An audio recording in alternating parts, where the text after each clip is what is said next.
귀락했습니다. 오늘은 연작처당이라는 말씀을 한번 드려보겠습니다.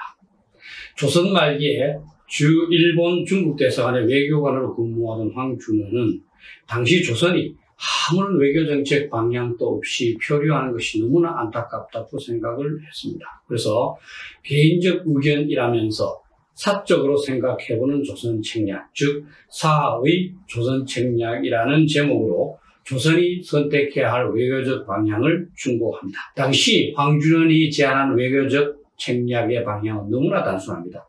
러시아는 경계하되 다른 주변국과 잘 지내는 것입니다.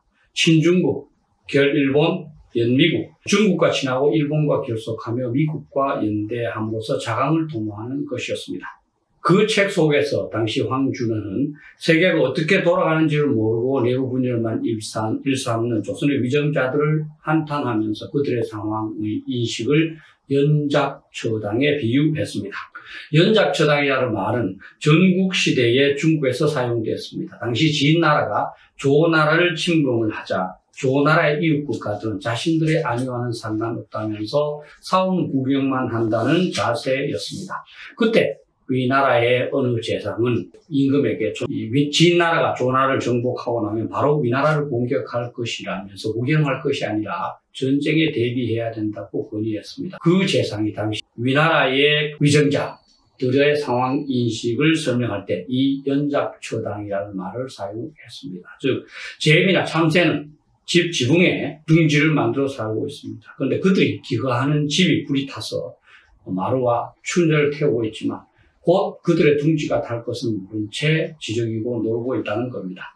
조나라가 멸망하면 다음은 위나라 차례인데도 불구하고 그것을 모르고 사원 구경을 하는 그 당시 위정자들 질책한 말이었습니다.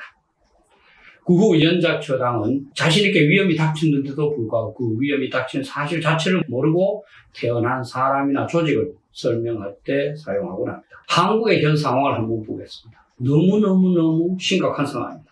북한은 수소폭탄을 포함한 20 내지 60개의 핵무기를 보유하고 있고 매년 7개 내지 10개 핵무기를 생산할 능력을 갖고 있습니다.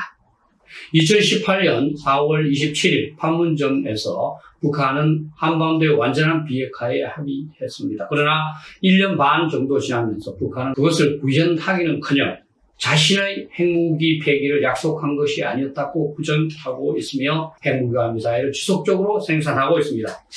실제로 2019년 7월과 8월에 북한은 다수의 탄도미사일을 발사하면서 남한을 위협하였을 뿐만 아니라 다양한 언사로 조롱을 했습니다. 북한은 남한과는 대화 자체를 하지 않겠다는 의사를 밝혔고 미국과의 대화에도 끼지 말 것을 요구하고 있습니다.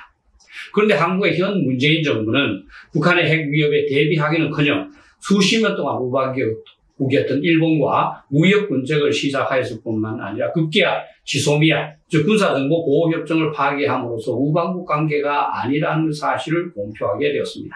그리고 지소미아 유지를 바라는 미국의 요구도 묵살을 함으로써 한미 동맹도 어렵게 만들었습니다. 현 정부는 그에 그치지 않고 주한 미 대사를 초치해서 지소미아에 대해서 불평하지 못하도록 단속을 했고 미군 기지를 조기에 반납하도록 압박을 가했습니다. 현 정부는 북한의 핵무기는 미국과 협상용이라면서 전혀 위험스럽게 생각하지 않고 미국에게 맡기고 있으며 자체적인 대비책은 생각도 하지 않는 것 같습니다.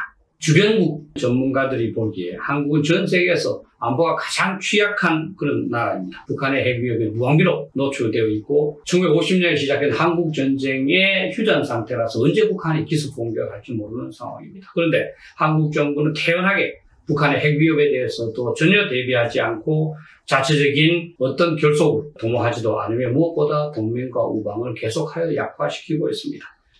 황준원이 우려했던 걱정했던 연작처당의 한말 상황과 크게 다르다고 볼 수 있겠습니까?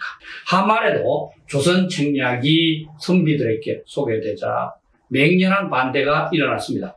그 책을 갖고 와서 고종에게 보고한 김홍식은 결국 탄핵을 당했습니다. 유림이 반대한 이유는 다른 국가의 문호를 개방한다는 것이었고 따라서 쇄국 보수의 척화론이 전국적으로 맹렬하게 퍼졌습니다. 결국 조선은 황준원이 제안한 책략을 아무것도 시행하지 못했고 결국 열강에 끌려다니다가 1910년 일본에 합방당하고 말았습니다. 현재 한국 정부도 일본에 대해서는 불매 운동을 비롯해서 반일 감정을 조장하고 있고 미군 기재 조기 반환을 요구하면서 미군 대장인 한미연합사령관을 한국군으로 대체하는 문제를 추진하고 있습니다.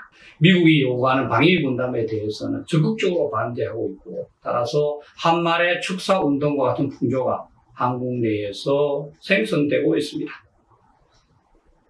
특히 현재 정부는 한말의 고정이 다진 정부와 너무나 유사하게 아무런 국가전략 또는 국가안보전략 책략이 없이 감정에 의해서 외교관계를 결정하고 있습니다. 일부 반일 감정을 가진 사람들, 반미 감정을 가진 사람들이 국정을 주도하고 있습니다. 한말의 연작처당 상황과 뭐가 그리 다르겠습니까?